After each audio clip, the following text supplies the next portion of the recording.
Well, this is going to be my first video. We're trying to put together TJ's Mopar's 1970 Plymouth Superbird. It's been basically tore apart since 1984. Just got it body all redone. It'd been sitting for so long at the body, the fenders and that, the typical rust taking place. And so all the body work got done. It needs touched up yet, so you might see some here's and there's. It's a question. First of all, I'd like for everybody to, if you leave a comment, understand that this is a shade tree deal. We're trying to put it back as original as possible, but that's not always going to be the case, as you well know, so I'd appreciate the comments being somewhat nice. I am trying to find information on routing of wiring harnesses and that, you know, the proper locations and that, because we're kind of struggling with that because we're going from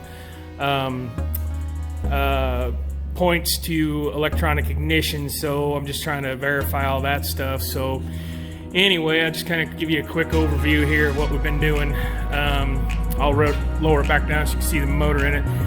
Tony bought this car in 1982 or 83, I believe, for $3,500 in South Carolina. Don't remember the exact location or whatever, what city it was in. But they had told him that it had been raced to some degree. Can't find any evidence of that. We don't even know what kind of racing they were talking about, if it was just street drag racing or what, but there's no roll bar, any of that kind of stuff in it.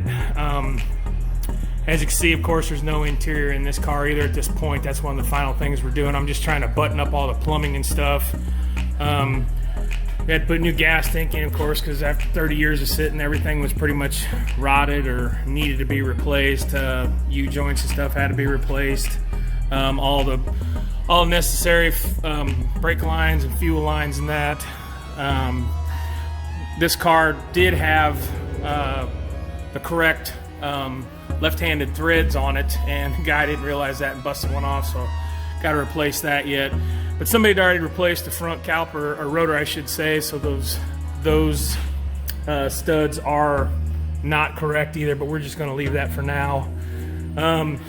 Car's been sitting in Tony's machine shed for a couple of years, so it got really dirty after the body work was done on it, so I'm not too concerned about that until after we get done putting everything back together on it.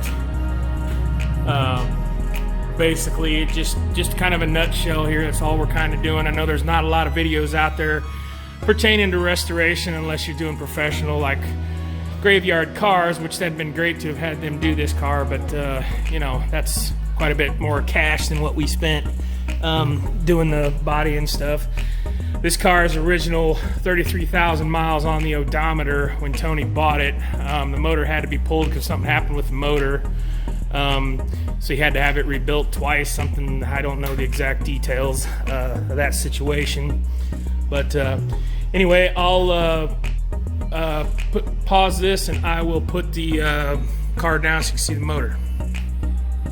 So anyway, here's the motor, original 440 six-pack car, 727 automatic transmission, just a column shift car, nothing spectacular, bucket seats. Tony was always a big fan of the console, but this one didn't have it, so we're trying to put that all back to the original.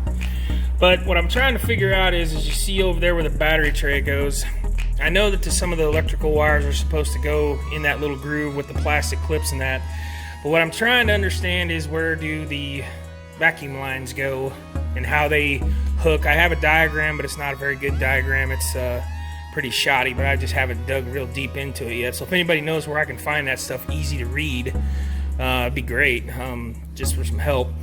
But we're just trying to get everything back to original as possible. This car does have an electric fan on the inside of the radiator because it was, of course, well known for not getting quite the amount of air it needed. So, and I need to find a shroud for it because the shroud disappeared years back. But anyway, anybody's got any help, any questions, I'll be glad to answer the best I can, and as I get more and more of this done, I'll make sure and put more videos of it. I'll show you the inside real quick. Like I said, it's stripped down. We have most of this interior was actually immaculate until 2 weeks before we pulled this out of the machine shed where it sat for 20 years.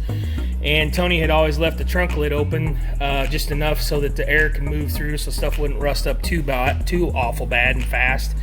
Well, a coon got into the trunk and chewed his way through the back seat and got up underneath the dash and shredded the stuff underneath the dash. That's all been replaced, and shredded the driver or the passenger's seat.